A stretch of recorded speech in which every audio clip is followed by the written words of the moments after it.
삼김쇼 시작하겠습니다. 반갑습니다. 네, 반갑습니다. 안녕하세요. 예. 저희가 삼김쇼인데 본관을 안 물어봤습니다.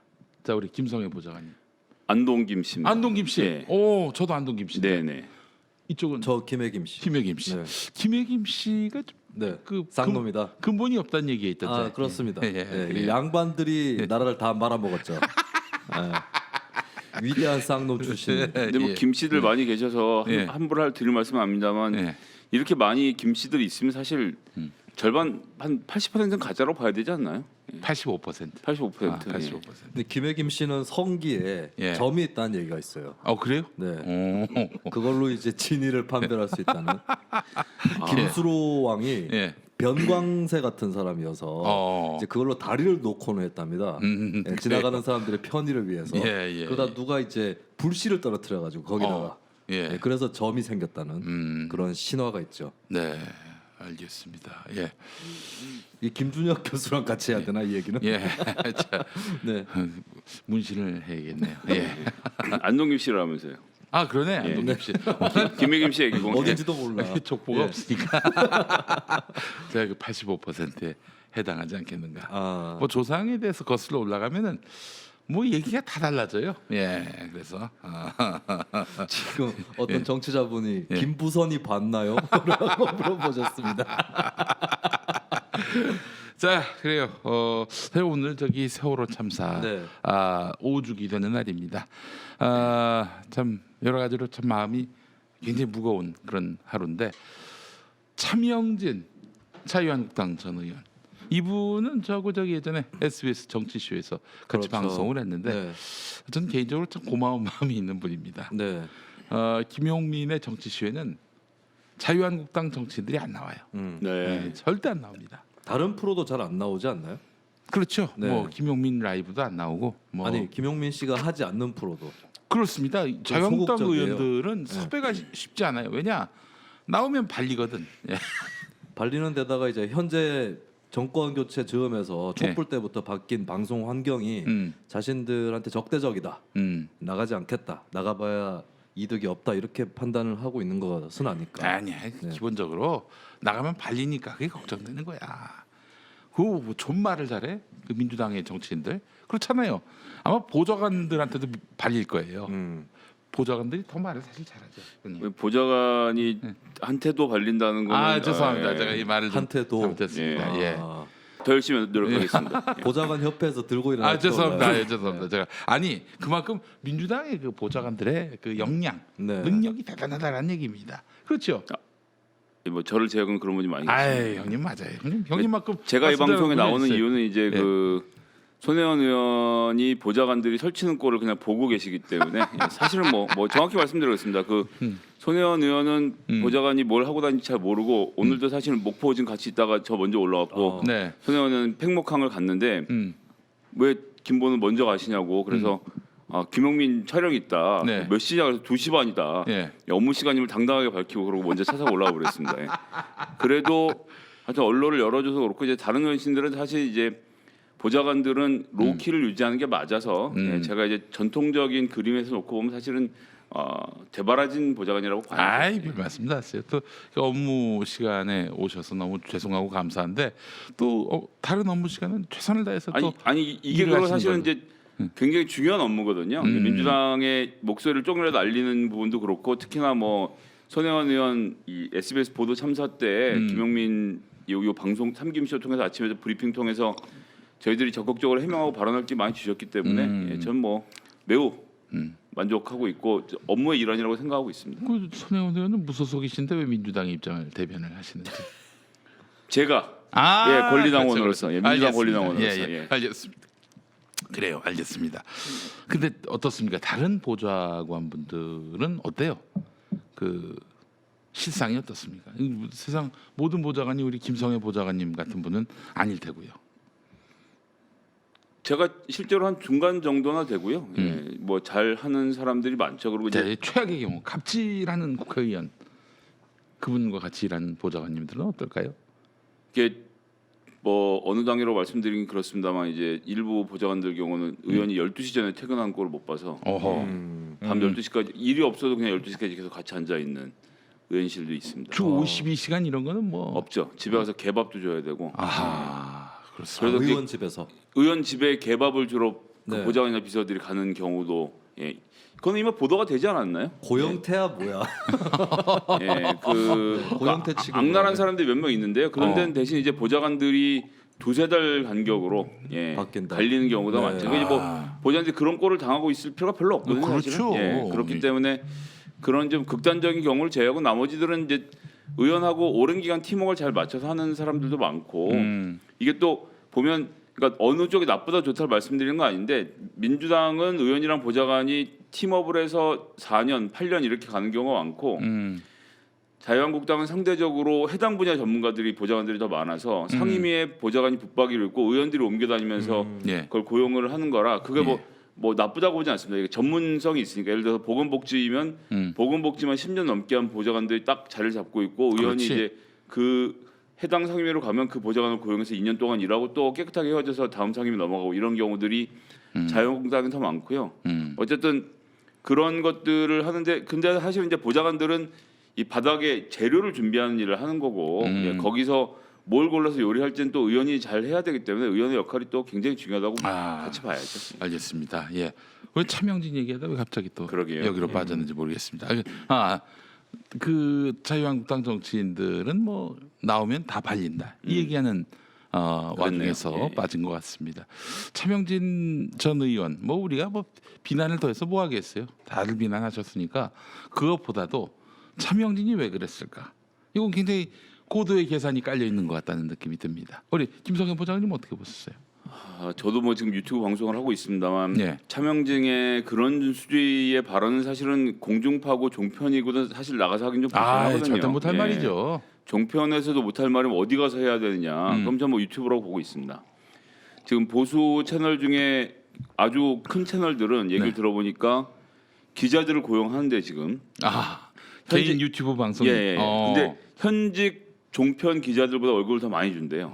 그래요. 그래서 그만큼 지금 경제가 돌아가고 있기 때문에 그 차명진 같이 출연료로 하루 벌어서 하루 먹고 살아야 되는 입장에서는 유튜브의 출연이 되게 중요한데 그렇게 놓고 봤을 땐 그 정도는 좀 세게 가줘야 패널로서 의미가 있지. 막 오늘 뭐 애도합니다. 뭐 오늘 황교안 대표가 세월호 그 오주기 현장에 안산에 방문해서 추모하면서 추모 글을 올렸더라고요. 추모 글을 올렸는데 뭐 그런 점은 좀 좋다고 생각합니다. 당 대표가 참여했고 추모의 뜻을 나타내는 건 좋은데 이제 저한테는 그 사고 세월호 사고라는 그 정말 같지 않은 표현. 그럼 뭐 삼풍 백화점도 사실은 무너진 게 사고지 뭐 누가 가서 건물을 무너뜨린 것도 아니고 성수대교 때도 그랬고요.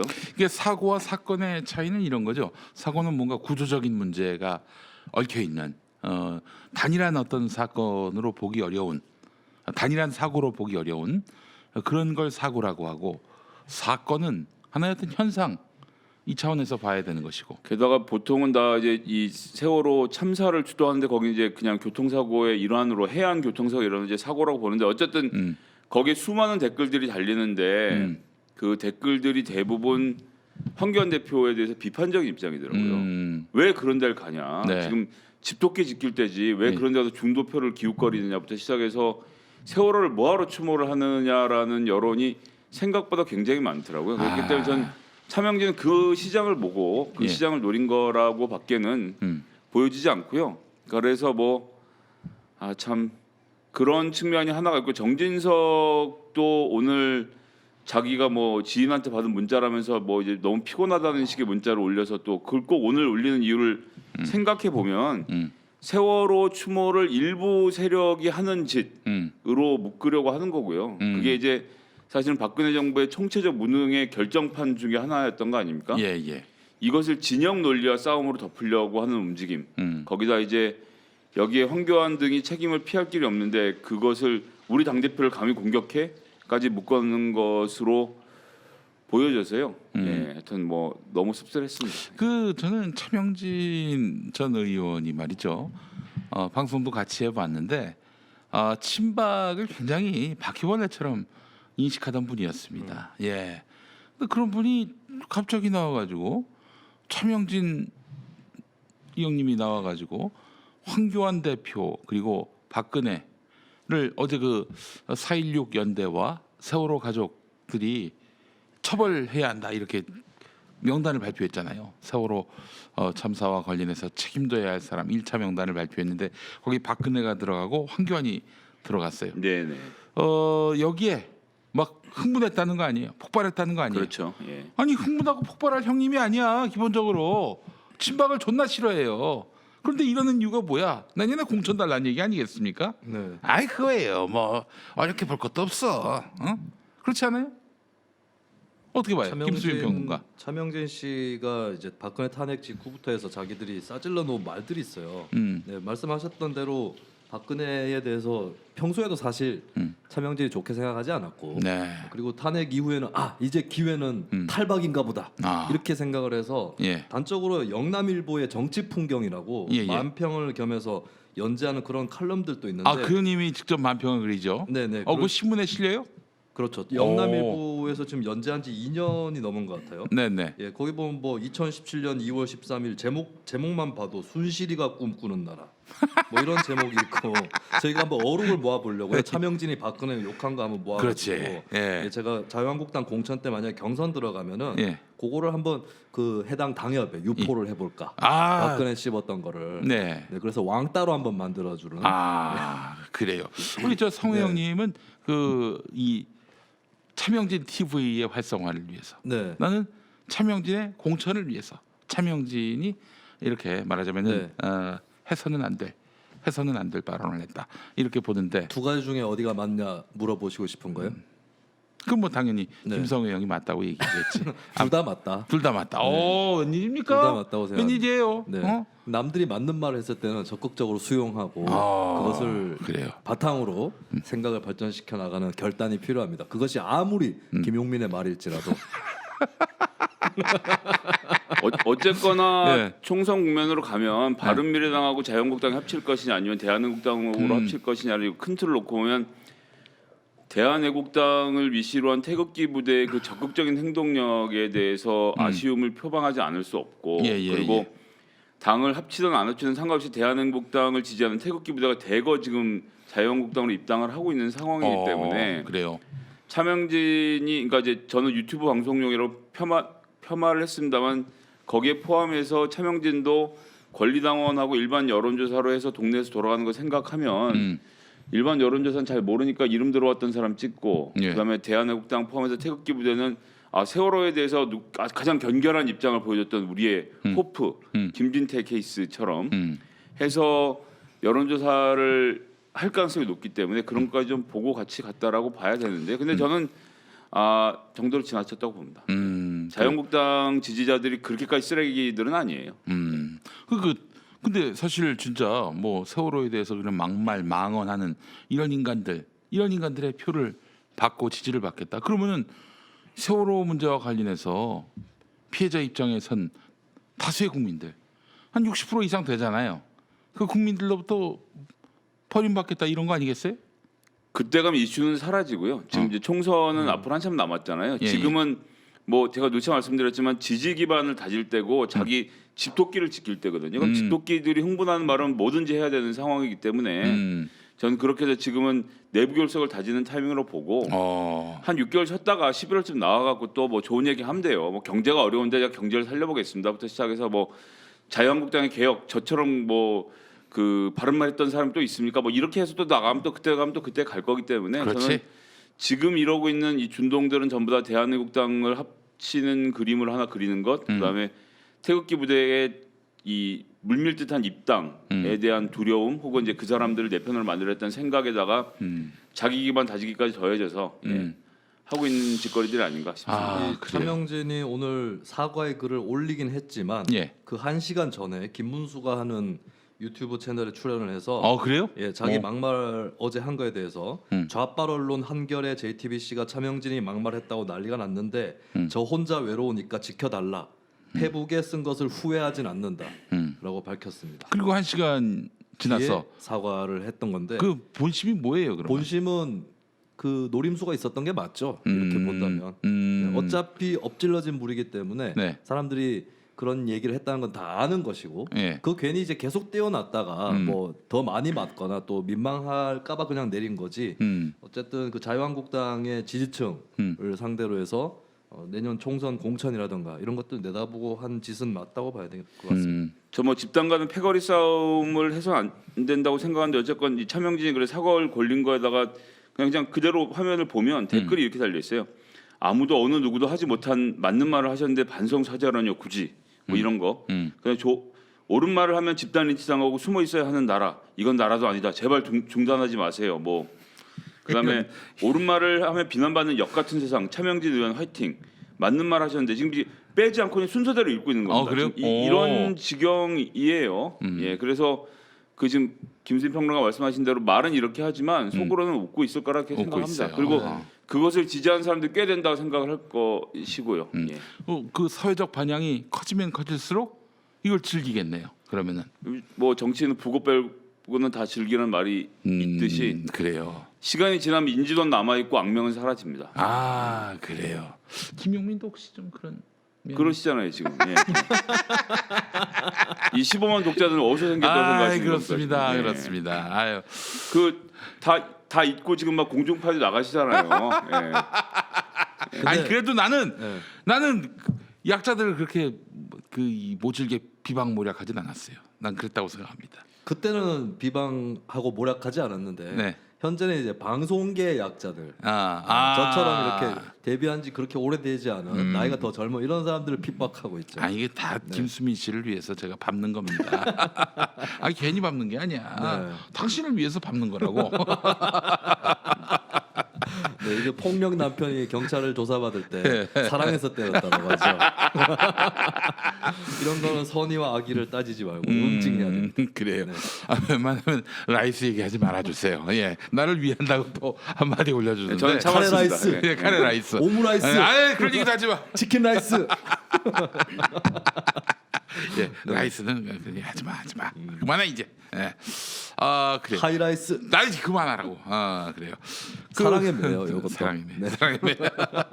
자, 내년 총선을 한번 좀 시뮬레이션 해보면은 저는 이 자유한국당이 황교안 체제로 굳어지는 이상은 이제는 점점 더 저쪽으로 갈 것이다. 골로 갈 것이다. 극우로 갈 것이다. 이런 생각이 듭니다. 중도층으로 돌아가지 않아요. 왜냐하면 자기들만의 어떤 그런 지지층들의 그런 그 추동력에 의해서 지금 끌려가고 있어요, 당이. 예? 중도를 바라보지 않아요, 아무도. 이게 참 심각한 문제입니다. 이 근데 유튜브로 인해서 더욱더 심화됐는데 내가 황교안 들어보니까 체제 문제가 아니라 예. 자유한국당 누가 대표가 돼도 그러고 있는 것 같아요. 뭐 홍준표 때도 그랬던 거고. 예. 실제로 그 극우 유튜버들 말이죠. 왕년에는 또 나름대로 왜 가스통도 들고 나오셨던 분들이고, 그 뭐 아줌마니 뭐 어버이니 뭐 이랬던 사람들 아닙니까? 그분들 그 수입이 곱하기 4배래요. 지난 정부 때보다 4배래. 아마 얘네들은 속으로 계속 야당하기를 바랄지도 몰라요. 야당하면 좋은 게 많아요. 그렇지. 예, 뭐 책임질 일도 없고. 우리 김영민 PD님 많이 주셨어요? 정권 바뀌고 나서 수입이요? 예. 그건 좀 영업 비밀이라. 아니 4배로 말씀을 하시니까. 아니 예. 그쪽이. 그러니까 아주 많이 어버이. 지금 거꾸로 된 거잖아요. 그렇게 되면 이제 핍박 받다가 핍박하는 쪽으로 돌아섰으니까. 뭐 저는 아닙니다. 예, 김용민- 괜찮으시죠? 예, 그러니까 네. 제 얘기가 이제 그러니까 네. 4배가 늘었지만 그 사람들 정권 잡으면 또 네. 예, 그것도 나름대로 또 어디도 나가고 하겠죠. 아니, 김용민 씨는 지금도 야당이에요. 영원한 야당입니다. 예, 그렇습니다. 예. 나간 이 사람들 같은 경우에는 그러니까 더욱더 선명성, 뭐 극우적 선명성, 폐악질의 선명성 이런 것들을 더 강화시키는 것이고 지금 줏대 없는 황교안 같은 경우 보세요. 왜 세월호 가족들한테 왜 그 책임자로서 처벌받아야 된다는 얘기를 듣겠어요.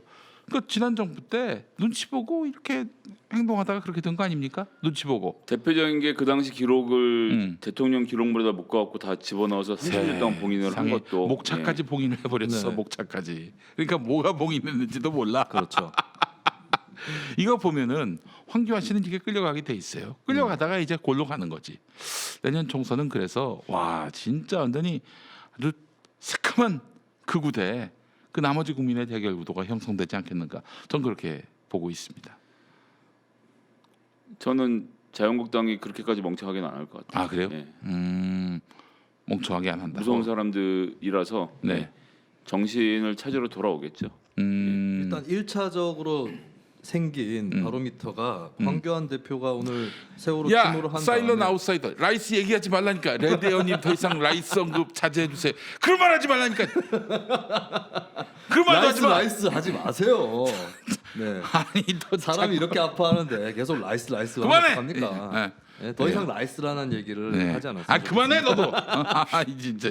아니 그 황교안 대표가 그 세월호 추모 오늘 갔는데 거기서 얘기를 뭐 했다고 합니다. 차명진하고 정진석에 대해서 네. 징계를 일단 회부할 거다라는 식으로. 황교안이요? 네네. 오. 근데 이제 그 징계가 어느 정도로 나올지 이건 다 지켜봐야 될 건데 5.18이나 좀 하라 그러세요. 무슨 지금 뭐 석 달 당원권 정지 이 정도로는 안 되겠죠. 야 정정호성. 근데 라이스가 왜요? 야 좋은 말 할 때 그만 써. 그만 처음부터 써. 다시 얘기를. 처음부터 다시. 해. 네. 참 알겠습니다. 정진석이 더 웃겨요. 근데 저는 사실 차명진보다. 차명진이야 뭐 원래 인간이 좀 그랬고 제가 그 아까 전에 페북에도 하나 올렸는데 네네. 이 옛날에 이제 차명진하면 김문수 최측근입니다. 그렇지. 옛날에- 가방 못질한 얘기도 있어요. 옛날에 민중당 때부터 같이 했었고 네. 사실 뒷얘기지만 예. 민중당 옛날에 했던 사람들은 네. 차명진 아는 사람들은 저 새끼는 옛날에도 저랬다라고 얘기를 하고 있습니다. 그래요. 근데 차명진이 어떤 사람인가를 잘 알려주는 풍경 1화가 하나 있는데요. 예. 김문수가 2012년에 네. 새누리당 대선 후보 경선에 출마를 하지 않았습니까? 사실은 제가 또 털어놓자면 김문수는 박근혜를 경멸하는 사람입니다. 그래요. 예. 맞아요. 지금도 그러고 있을 거예요. 예. 네. 매사에 뭐 그런 얘기를 한다고 합니다. 예. 내가 박근혜보다 뭐가 못하냐. 예. 자기가 박근혜가 대통령 된 다음에도 굉장히 신경질적이었다. 아 그래요? 네. 그리고 김문수는 사실은 뭐 이거는 쉽게 짐작할 수 있는 건데 문재인 후보가 대통령이 되기를 바랬죠. 그래야 그 다음에 자기한테도 온다라고 생각한 거죠. 예. 박근혜한테 가면은 오히려 힘들어진다. 아니 근데 나 이런 궁금한 판단을 게 했겠지. 김문수가 지가 뭔데 대통령이 될 꿈을 꿨지? 그때 당시에는 이제 김문수에 대해서 한편으로는 좀 중도적이다라는 착각들이 있었죠. 대중적으로. 아 노동운동도 했었고 그 처음부터 그런 거 보수 믿으면 안 정당에 되는 있으니까 건데. 어느 정도 뭐 왜냐하면 김문수는 박근혜, 이명박보다 더 골수입니다. 사실 확신범이에요, 이 사람은. 네네네. 그거를 좀 참고를 해야 될 것 같고. 근데 이 양반이 맨날 박정희 찬양을 하다가 네. 2012년 대선 때는 네. 박근혜를 까야 되니까 네. 박정희도 좀 비판을 하기 시작한 거예요. 그래요? 5.16은 의심의 여지 없는 쿠데타다. 오. 이런 식으로 비판을 하기 시작하고 네. 박근혜에 대해서도 공세 수위를 계속 높여가다가 대구 경북 네. 지역의 합동연설에 가게 된 거예요. 네. 김천에서 열렸거든요. 오. 예, 그날 이제 난리가 났죠. 김문수 멱살 잡히고 새누리당 당원들한테 대구, 김천, 구미 이쪽 당원들이면 알짜 골수 아닙니까? 그렇지, 그렇죠. 그렇지. 예. 예. 그리고 이제 박정희에 대한 비판 때문에 이제 청중에서도 야유가 막 나오고 그랬었어요. 그러니까 그날은 김문수가 연설할 때 박근혜, 박정희를 막 깐 것도 아니었어요. 또 기어간 거죠, 알아서. 근데 그 전에 했던 말들이 몇 개 있기 때문에 굉장히 욕을 많이 먹고 있는데 그 상황에서 이제 차명진이 주머니에 손을 이렇게 넣고 이 차명진 특유의 걸음걸이가 그렇지. 있습니다. 예. 이렇게 타닥타닥 걸어갔더니 박정희 독재자 맞잖아요. 차명진이 그런 사람이에요. 그래요? 네. 그래놓고는 또 이제 하다 안 되면 다시 박근혜한테 붙고. 김문수도 그랬죠. 그게 얼마나 박근혜가 족같이 보겠어 이 인간들. 그렇잖아요? 그렇죠. 박근혜는 그렇게 깊이 믿지는 않을 텐데 어쨌든 차명진이 2016년 총선 때도 공천을 받는데 성공을 했죠. 본선에서 낙선했지만 예. 그냥 붙어 먹으려고 하는 짓입니다. 그래요. 태세전 아닙니다. 태세전환. 네. 그 사람이 진보 좌파 진영을 떠난 게 얼마나 다행스러운지 몰라요. 아니 근데 사실 민중당 때 그럼 차명진도 그쪽 편이었어요? 그렇죠. 민중당. 네, 노동운동 했고 그런 사람입니다. 그냥 단순한 김문수의 측근이 아니라 그때 민중당 할 때부터. 예. 동지적 관계였다. 근데 나중에 이상해지는 사람들은 그때도 그랬더라고요. 네, 기미가 다 있었고 신지호. 신지호는 울산 지역에 이제 민중당 전에 노동운동 조직이었죠. 인민노련 하고 이제 사회주의 노동당이라고. 그때 울산 책임자였습니다. 신지호가. 인민노련이라고 해서 뭐 굉장히 무시무시하게 들리는데 인천 인천 지역 민주노동자 연합. 예, 그게 인민노련 아니에요. 네네. 예. 그리고 이제 뭐 NL 계열이 아닌 예. 이 대한민국 PD 계열. 최대의 PD도 사실은 아니었어요. PD도 아니었는데 AD인가? AD 방금 만드신 거예요? 예, 예, 그렇습니다. 아니 재치가 특출나지 않습니까? 아나키 데모크라시. 예, 뭐. 뭘 그 주워 먹으세요, 그를? 예, 죄송합니다. 예. 예. 하여튼 신지호에 대해서도 그때 같이 경험을 해봤던 사람들 평가가 안 좋더라고요. 예, 그때도 이미 좀 그랬다. 예.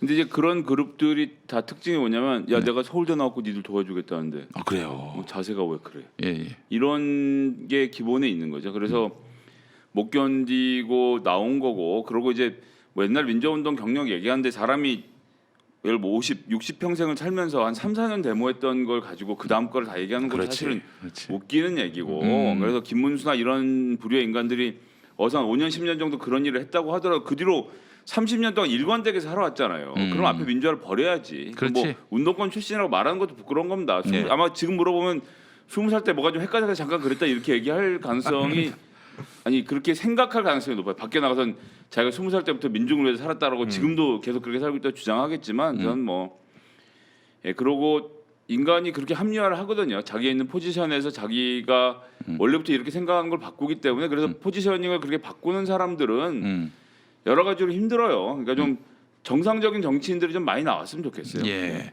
아니 전에 그래요. 그 고성국 형님, 고성국 형님이 나하고 옛날에 친했을 때 지금이야 뭐 완전히 요단강 건너가셨지. 네네. 그 형님이 요즘에 예전에 뭐 연락하신 적 있어요? 뭐 연락을 왜 지나가다 만나지도 않았어. 예. 그 고성국 형님이 그때 하신 얘기가 있어요. 그 김문수는 기본적으로 그 TK 엘리티즘. 그러니까 이제 뭐 무슨 노동운동, 민주화운동 이걸로는 김문수는 설명이 안 된다는 거야.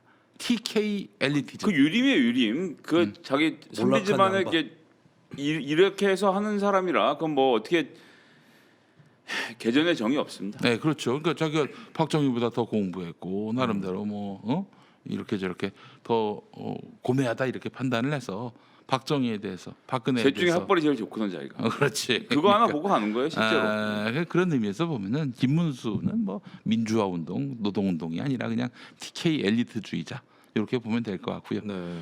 그러니까 사실은 그쪽 당 가서 적응 잘하는 거 아닙니까? 예. 잘하고 있는지 잘 모르겠네요. 요즘 요즘 뭐 하나요? 방송하는가? 아까 뭐? 그 예, 유튜브. 그래서 저기 신나게 하고 있다고. 종교를 바꿨어요. 천주교에서 개신교를 바꿨는데 아 실제로요? 그래요? 어느 교회 개종을? 지금 저 등록했냐면은 네. 빤스 목사교회. 잘 어울리네요. 예. 잘 어울리네. 사랑제일교회 빤스 네. 목사교회. 예. 거기 지금 다니고 있습니다. 예. 그 양반이 뭐 탄핵 찬성하는 새누리당 내 모임에 있다가 며칠 뒤에 태극기 부대에서 발견되었죠. 아, 그렇습니다. 네, 정신을 잃고 깨어난 것처럼. 아이 그럼 네. 그럼 예. 대단한 양반이에요. 아니 그 며칠 전에도 그 영천에 산불 난 게 신문 기사 났다고 문재인 정부 탓이다라고 주장했던 예. 그걸 보고 제가 하도 기가 막혀서 좀 찾아봤더니 2015년에 산림청이 꼽은 기초자치단체 중은 산불 제일 많이 나는 23개 자치단체 중에 영천군이 포함되어 있더라고요. 그래서 뭐 고소하다 이런 얘기를 한 게 아니라 자기 고향에 대한 사정을 전혀 모른 채 네. 산불이 가장 많이 나는 지역이고 위험 지역인데 촛불 정부 때문에 산불 뉴스가 다 보도가 됐다라고 하는 그런 그 옆에서 누가 그 검색 좀 대신 해주면 좋겠는데 핸드폰 사용법을 제가 좀 가르쳐드리고 싶어요 진짜. 네. 김문수 알겠습니다. 또 예전한 게 대구 경북에서 인기가 정말 없습니다. 아 그래요? 네. 오 왜? 그래서 굉장히 이제 애정 결핍이에요. 고향으로부터 버림받은 사람입니다, 이 사람이. 아까 제가 말씀드렸지만 대구 경북 합동연설회 그 대표적인 장면이었고, 네네. 그리고 김문수 씨가 경기도지사를 한 게 화근이었어요.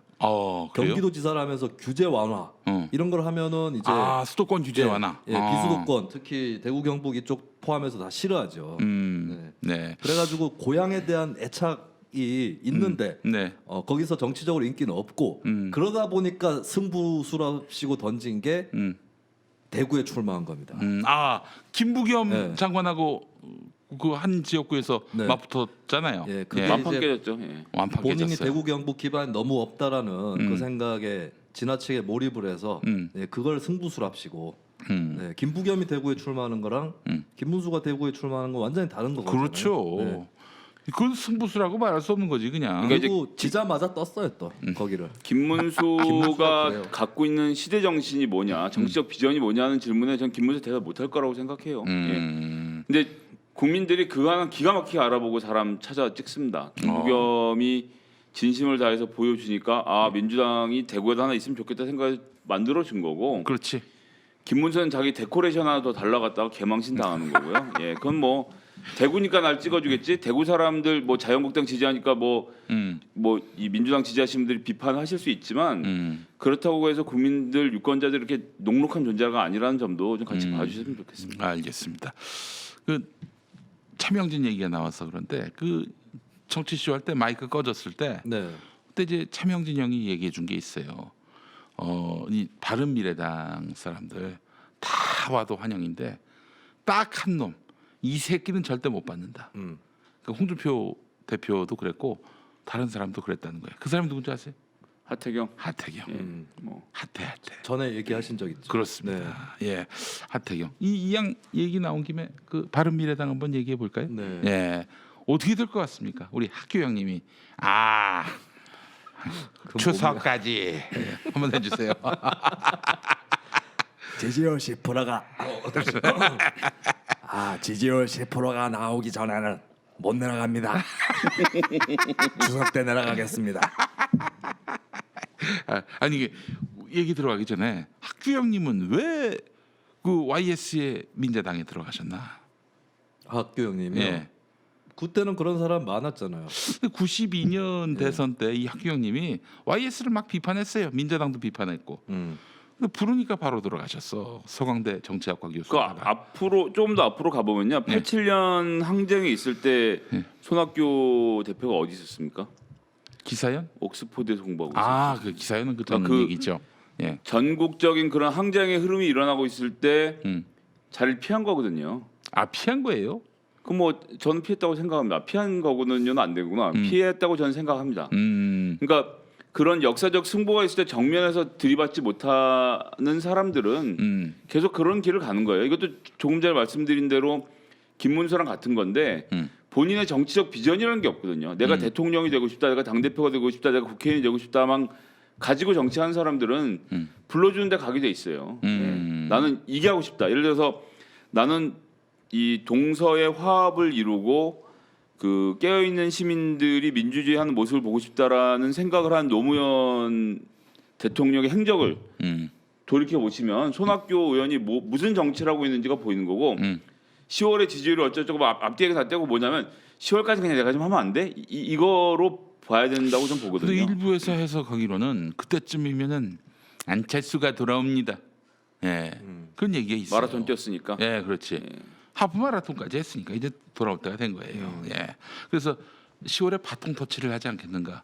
아니 어차피 바른미래당은 지금 현재 있는 지도부로 총선을 치를 수는 없습니다. 당 존재 자체가 어떻게 될지도 알 수가 없는 상태이기 때문에 그렇기 때문에 저는 그 10월까지 하겠다는 얘기는 10월에 비대위가 들어설 거 생각하고 비대위가 들어설 때까지 내가 하면 안 되라는 것 이상의 의미는 뭐 크게 부여할 게 없다고 생각합니다. 신정선님 만덕산 똥볼 정치.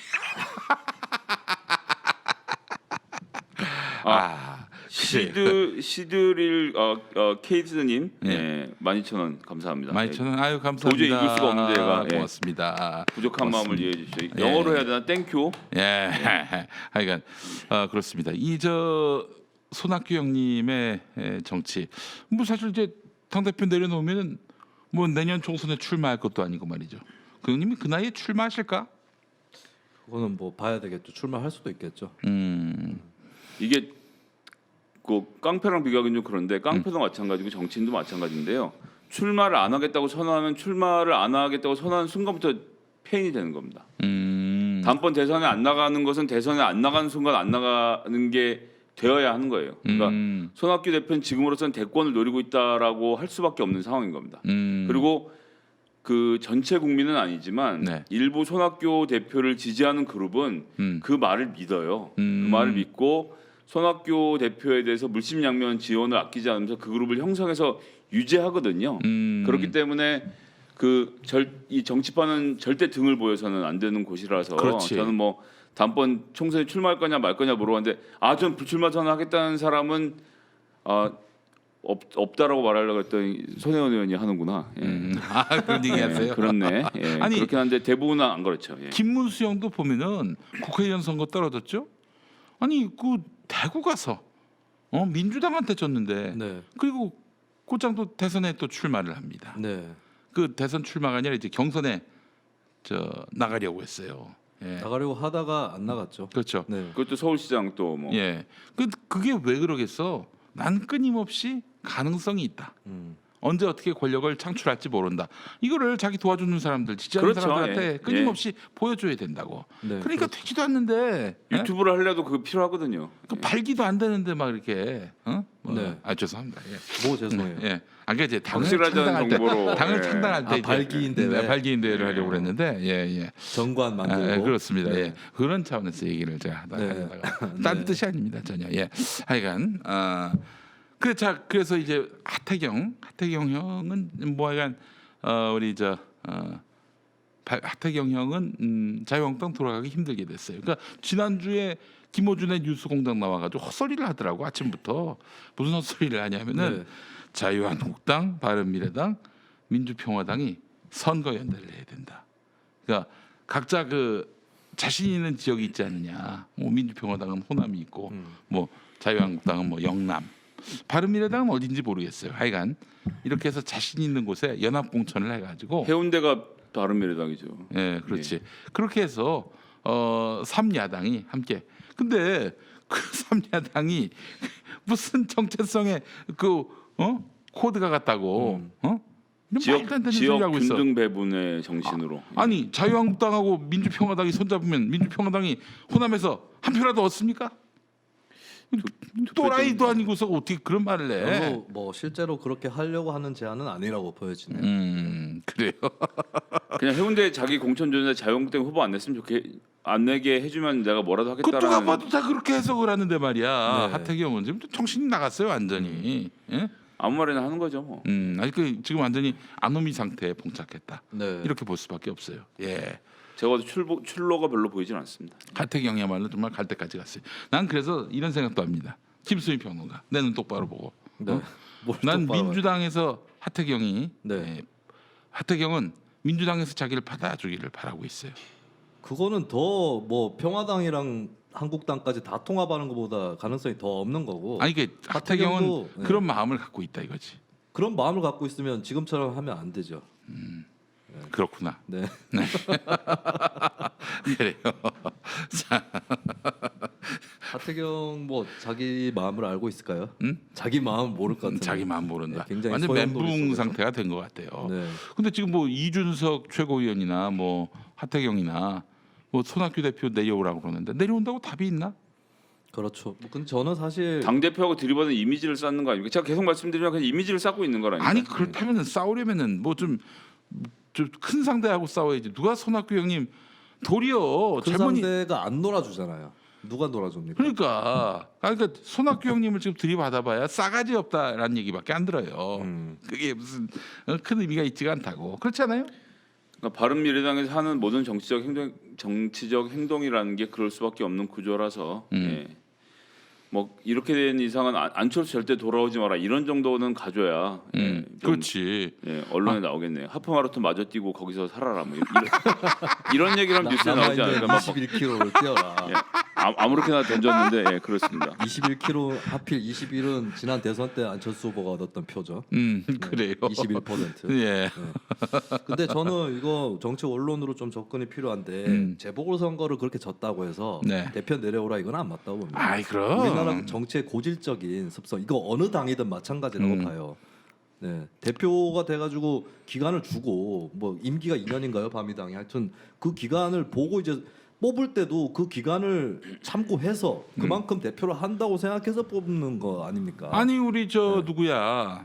재보선에서 졌다고 내려오는 건 아니에요. 재보선이 징계보 손학규 형님 때문에 졌어요. 그건 아니잖아. 출마를 시킨 게 손학규 형님의 잘못이다라는 주장이겠죠.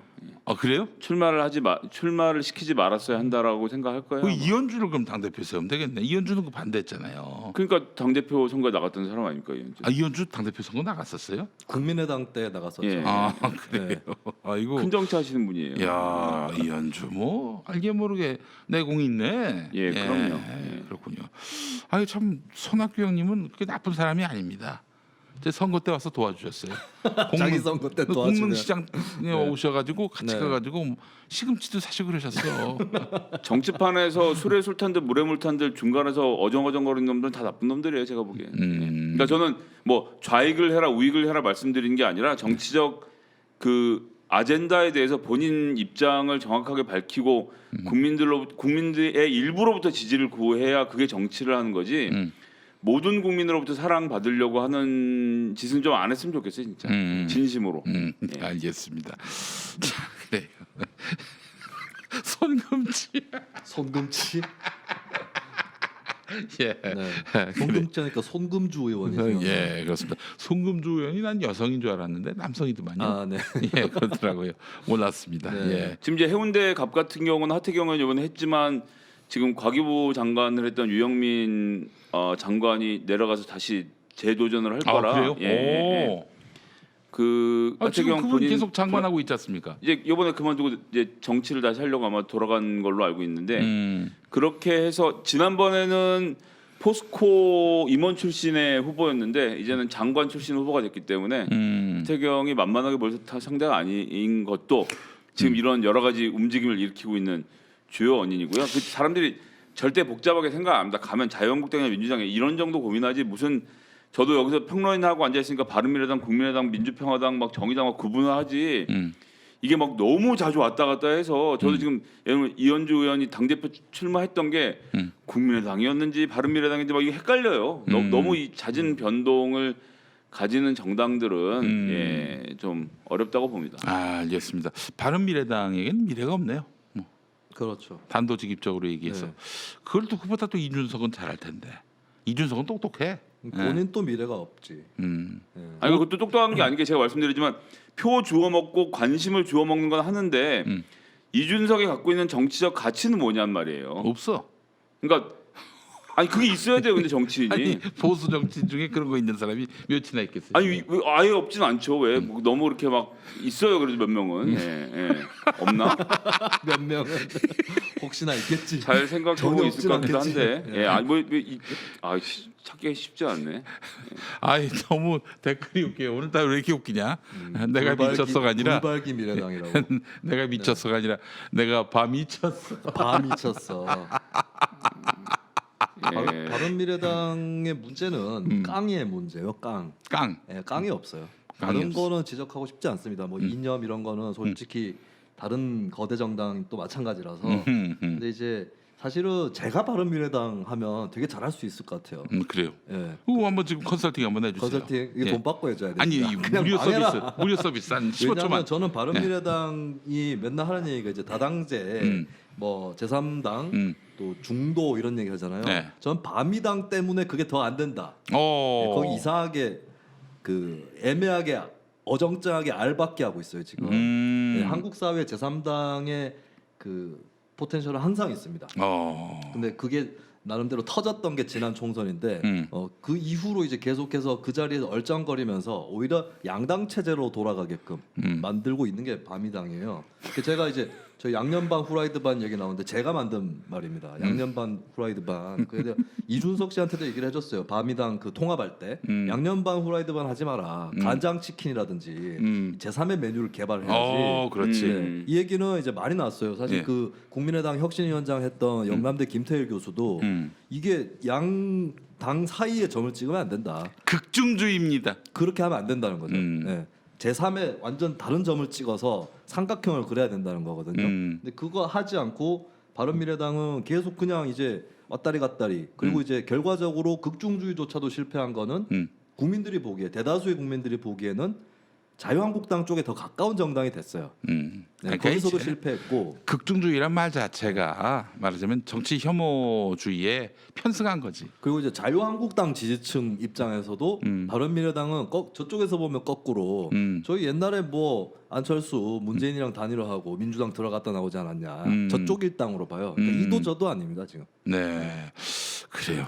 근데 뭐 평론가님은 쉽게 간장치킨 말씀하시는데 간장치킨 만들 능력이 되면 당을 먹었겠죠 자유한국당을. 걔네가 무슨 나와서 신메뉴를 개발하라고 하는 건 예를 들어서 대통령 선거에 나왔을 때 국민을 통합할 수 있는 이념을 내세우면 대통령 당선될 수 있다라고 조언해 주신 거나 마찬가지로 이준석 최고위원이 못 알아들었을 것 같아요.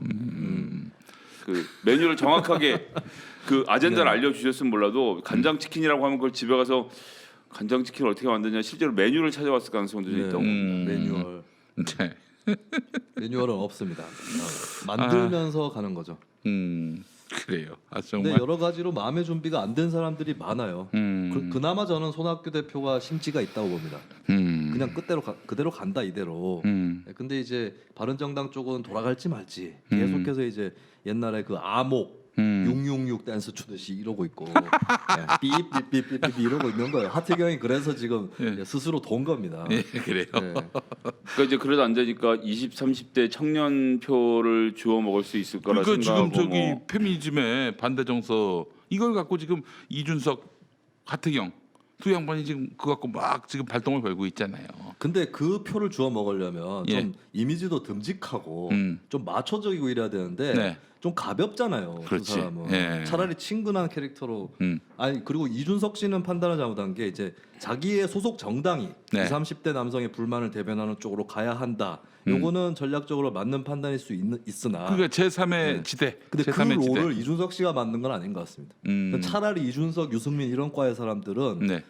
보수인데 네. 여성들한테 지지받을 수 있는 그쪽으로 차라리 이미지를 짜는 게 맞다. 예, 그렇게 보는데 네. 이제 본인의 롤하고 네. 당의 노선을 너무 지나치게 혼동하거나 일치시킴으로써 예, 저는 20대 남성 아니 이렇게 그냥 그것도 이준석을 저는 좋아할 만한 캐릭터가 아니에요. 저는 그렇게까지 복잡하게 생각했을 리가 없고 이거 아무도 안 접근하니까 내가 그렇지. 가면 내가 먹을 수 있겠다라는 선점. 단순한 생각이 출발을 한 거고 지금 뭐 시사인에서 2부 특집을 해서 계속 보도가 나오고 있고 저도 내용을 관심 있게 보고 있는데 이거는 정말 세밀하고 자세하게 공부하고 정서적으로 교감하고 무엇이 문제인지까지 찾아서 대안을 제시를 해줘야지. 그렇지. 그 지금 20, 30대 남성들이 하고 있는 얘기를 그냥 옮기는 정도 갖고는 그런다고 해서 따라오지 않습니다. 20, 30대 남성들이 전 그렇게 따라올 문제가 아니라고 보고요. 사람이 아프다 그러면 아픈 걸 딴 데 가서 광고하면 뭐 합니까? 어디가 아픈지를 정확하게 원인을 진단해 줘야 하는데 그런 종류의 노력을 바른미래당에서 한다는 얘기를 제가 들어본 적이 없기 때문에 저는 그것도 오래가지 못할 일이지 않겠나 근데 싶은 생각입니다. 이준석 최고위원은 똑똑하긴 한데 항상 오답이 돼요. 사실 그렇게 해서 20대 아니 그 남성들한테 똑똑한데 오답이라는 게 어디 있어요? 멍청한 거지 그럼. 예. 오답을 하면 멍청하다고 생각하셔야 됩니다. 아 그럼 멍청한 거구나. 말을 좀 잘하는데 예. 틀린 말을 많이 하는 사람이 아닌가. 예. 네. 저는 근데 그렇게 봅니다. 지금 만약에 선거 때 20대 남성들이 바른미래당 찍겠어요? 안 찍어. 아니 원래 지지하고 찍을 만한 사람은 찍고 아닌 사람은 안 찍겠죠. 네. 20, 30대 남성이 하나의 정당으로 단결을 잘 안 합니다. 그러니까 네, 정치 세력화하고 다른 부분이에요. 사회적인 불만이랑. 알겠습니다. 아 바른미래당 좀 미래가 없네요. 답답하고 우리 또 손학규 형님이야 뭐 진짜 전 뭐 더 큰 정치적 미래에 대한 꿈은 이미 접으신 게 아닌가 이런 생각이 드는데 우리 안철수 형님은 어떻게 되는 겁니까? 안철수 형님 돌아오는 거예요? 이제 안철수 측근이 얘기하기를 국민들 사이에서 돌아오라는 그런 여론이 없으면 안 돌아오는 게 맞다. 측근들도 그렇게 얘기를 하고 있고 안 돌아오겠군요. 그럼 네. 본인이 뭐 그것을 알아서 생각해야겠죠. 근데 제가 봤을 때는 올해 안에 안 들어오는 게 좋을 거다.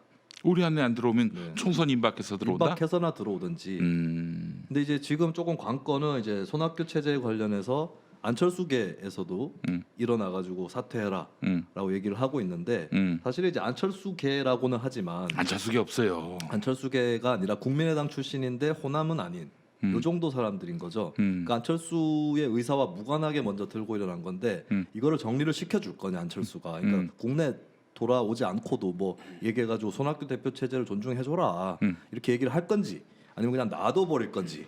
그럴 뭐. 능력이 없다고 생각합니다. 미안하지만. 근데 그거는 이제 그 진위가 전해지면은 예, 무슨 생각하고 있는지 전해지면 이제 안철수 개라는 사실만으로 이게 이제 손학규 대표 체제에 대한 비토 여론이 넓어졌다라고 얘기하기는 어려워지죠.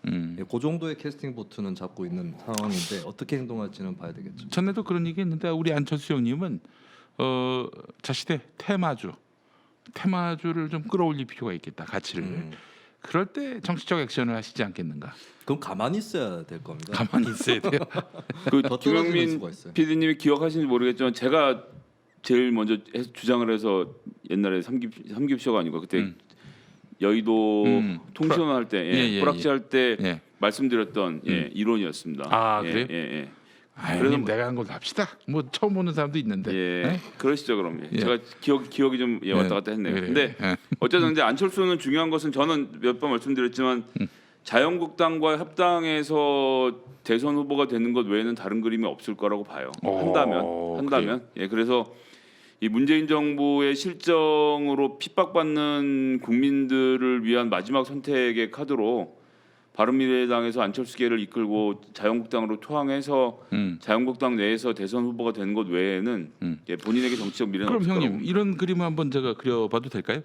일단 총선에서 황교안 대표 체제로 치른다고 했을 경우 뭐 연말 안으로 정리가 된다고 말씀하셨는데 황교안이 근데 이게 지속이 돼가지고 내년 4월 총선을 황교안 이름으로 치른단 말이죠. 대패를 해요. 황교안도 치명적인 타격을 입어서 이건 대권 주자로 나서기 힘들 정도의 그런 타격을 입게 될 경우 그것도 대선에 2022년에 출마를 시켜야 될 거 아니야. 그래서 그때 안철수 후보가 자유한국당 들어가는 그런 상황이 연출되지 않겠는가. 대안으로서. 아니 그러니까 저는 자유한국당의 후보군 중에서 가장 강력한 후보라고 아직도 그러니까 가장 강력한 후보군 중에 한 사람으로 생각해야 한다고 보고요. 그게 생각하는 이상의 소구력이 있을 것이기 때문에 우리가 결코 쉽게 보고 이렇게 뭐 폄하해서는 안 된다고 생각합니다. 가능성이 낮긴 하지만 여튼 지켜볼 포인트 중에 하나로 봅니다. 자, 저는 여러분들께 예언합니다. 2020년 지나서 자유한국당 안철수 의원이 박근혜 전 대통령 의원이 된다고요? 아이 안철수 의원이면 그때 의원이라는 거잖아요. 예 그렇죠. 영남에서 출마를 아마 하지 않겠는가. 밀양. 영남에서 출마한다고 의원이 됩니까? 예? 영남에서 영남은 아무도 출마한다고. 가능성이 높지. 밤이당으로 하면 안 되죠. 예? 밤이당 말고 자유한국당. 그럼 으로 총선 때 입당하면 이미 입당해 있다. 아니 이제 예. 복잡하다. 본인이 엉켰어요. 지금. 복잡한 게 엉켰어. 아니라 예. 달력을 또 이상하게 짜고 있어. 생각해보고 들어온 게 아니라 지금 생각하고 있는 거야 지금. 상대성 이론도 아니 아니고. 안철수를 생각하면은 예. 머리가 복잡해집니다. 가늠을 할 수가 없어요.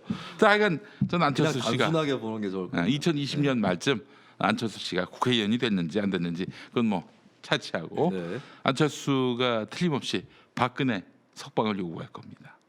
전 장담합니다. 어때요?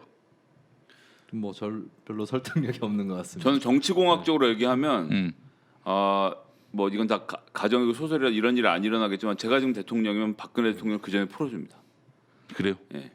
총선 전에 풀어주겠어요 저 같으면. 예. 자유한국당 아수라장이 될 겁니다. 그럼. 그래요? 예, 잘 될 것 같지만 그 박근혜하고 붙을 수 없는 사람들 꽤 있거든요. 예. 다 박근혜로 대동단결해서 뭉칠 수가 없기 때문에 네. 박근혜라는 지금 현재 감옥에 들어가 있는 상수가 총선판에 변수로 들어오면 네. 진짜 혼돈의 카오스가 될 거예요. 그러면 당장 유승민이 어떻게 바른미래당을 다시 자유한국당이랑 합쳐요?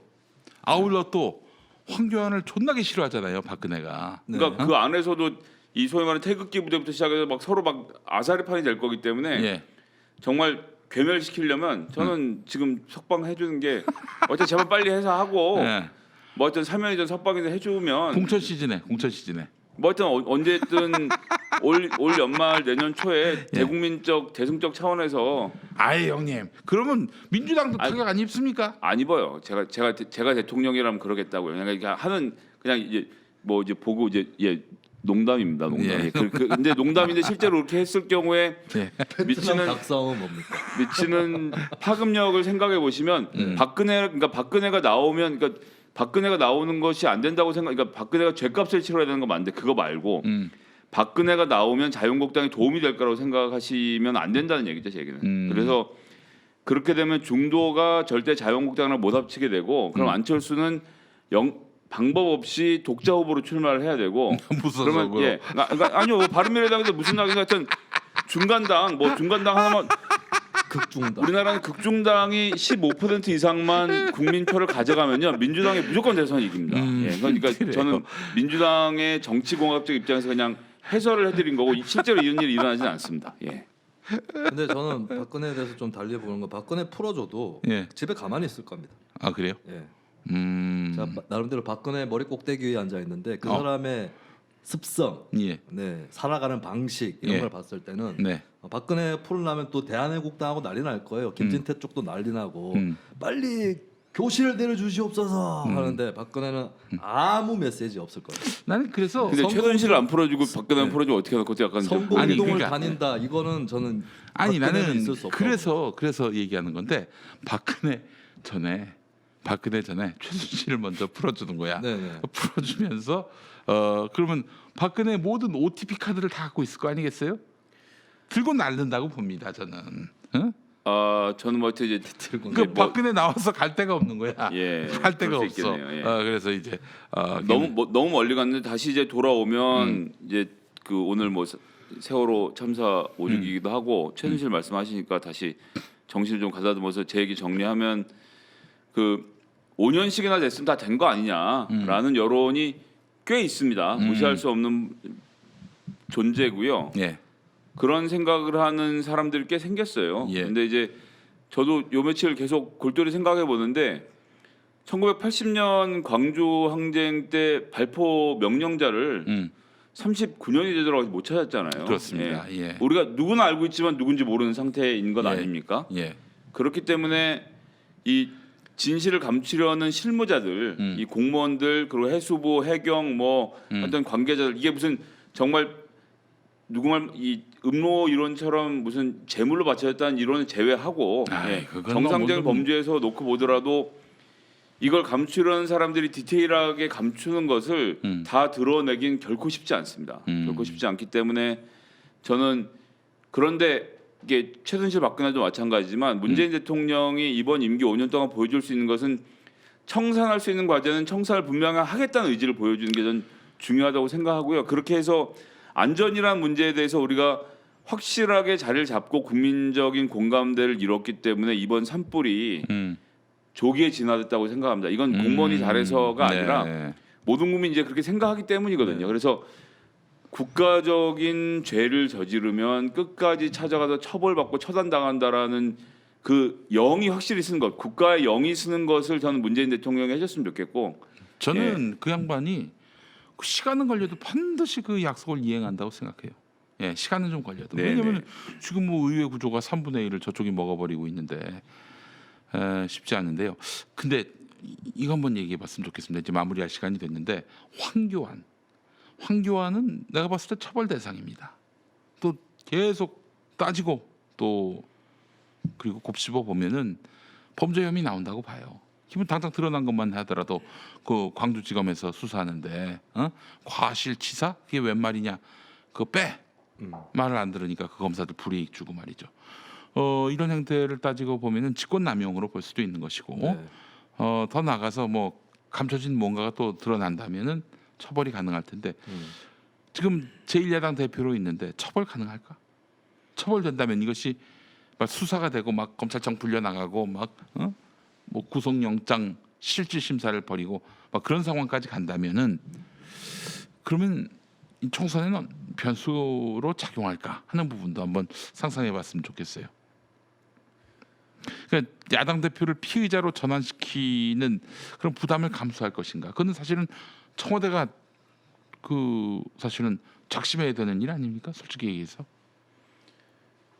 청와대만 작심한다고 될 일이 아니고 사실 청와대가 작심한다고 되는 것도 이상한 거니까. 유엔도 작심해야 됩니까? 아니 그 관련돼 있는 권력기관이라든지 다 이제 검찰. 예, 진실 규명에 맞게 뭐 그것도 청와대에서 압력을 넣어서 할 수도 없는 노릇이고 지금 시대에. 예. 근데 뭐 아까 어떤 청취자분 또 지적을 하셨지만 정치적 저항이라든가 예. 이런 것들 때문에 좀 힘들지 않겠냐 뭐 이런 얘기도 하시고. 어유 그럼 네. 나쁜 짓 하고 나중에 야당 대표하면 저는 되겠네. 근데 그걸 황교- 밝혀내야 뭘 처벌을 하든지 하겠죠. 황교안을 목표로 세월호 문제를 풀어가서는 안 된다 생각하고요. 근데 집요하게 디테일하게 처음부터 끝까지 하나씩 밝혀 나가는 과정만 묵묵히 밟으면 된다고 생각합니다. 그래서 뭐 수사권 기소권 주는 문제로 지금 이제 서명도 받고 이제 뭐 이렇게 하고 있는데 그래서 뭐 과한 거 아니냐 뭐 아니냐 의견이 많이 나오는데 공수처 때랑 저도 계속 같은 말씀 드리는데 검찰이 갖고 있는 가장 큰 힘은 누군가를 처벌하지 않을 힘, 누군가의 문제에 눈 감아줄 힘입니다. 그렇지. 그래서 아니 그게 바로 황교안의 특기 아니었습니까? 예, 그러니까 그래서 수사권 기소권이 한 집단에게 주어졌을 때 폐해를 우리가 지금 충분히 겪었거든요. 공수처도 마찬가지고 뭐 이런 예외를 인정하면 앞으로 자꾸 예외가 생기면 어떻게 하냐는데 예외가 생기면 계속 인정하면 되죠. 특검 뭐 한 번 하면 큰일 납니까? 3번 하면 큰일 납니까? 저는 그렇지 않기 때문에 수사권 기소권을 주고 이 문제에 대해서 차분하게 그러니까 누굴 타겟으로 노리게 한 게 아니고요. 이거는 더군다나 80년 광주와 달리 지금 현재 정보를 우리가 접근할 수 있고 그 공무원들이 휘하에 있는 상태 아닙니까?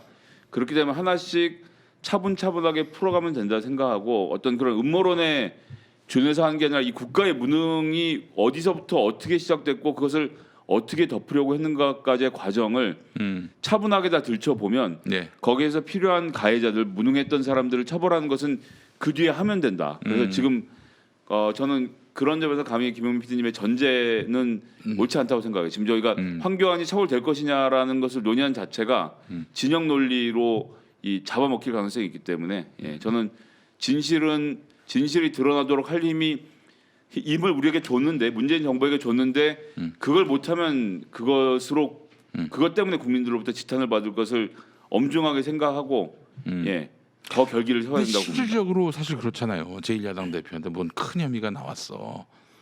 이거를 수사하고 처벌하기가 쉽지 않잖아요. 사실은 엄밀히 말하면 현실적으로 봤을 때. 근데 뭐 당 대표를 천년만년하는 것도 아닌데요. 그 김수미 네. 평론가 또 도와줘야지. 뭘 도와줘요? 형을 좀 도와줘.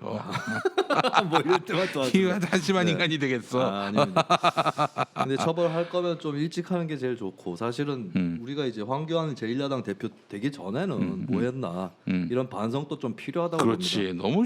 너무 조용히 잘 보내게 했어요. 네. 예. 그 사람은 사실 세월호 문제뿐만 아니라 박근혜 탄핵안이 가결되고 대선이 치러지기 전까지 6개월 정도 권한대행이라고 불리우는 자리에 앉아있던 사람이거든요. 네네. 네, 거기에 대해서 좀 여러 가지 그냥 놓친 것이 아닌가. 그래서 제1야당이 되고 대표가 되고 나서 뭘 어떻게 한다는 게 한편으로 부담스러운 것도 사실입니다. 그 전에 좀 할 수 있으면 해야 될 텐데. 알겠습니다. 저기 검찰에 대한 믿음이 없으니까 법원에 대한 믿음도 없고요. 네. 그냥 뭐 저기 껄끄러우면은 회피하고 또 그야말로 그냥 덮어버리고 이런 초식이 작동하는 그런 정치권이다 보니 또 분통 터지죠. 분통 터집니다. 예, 알겠습니다. 야당에서 드러눕겠지 뻔합니다.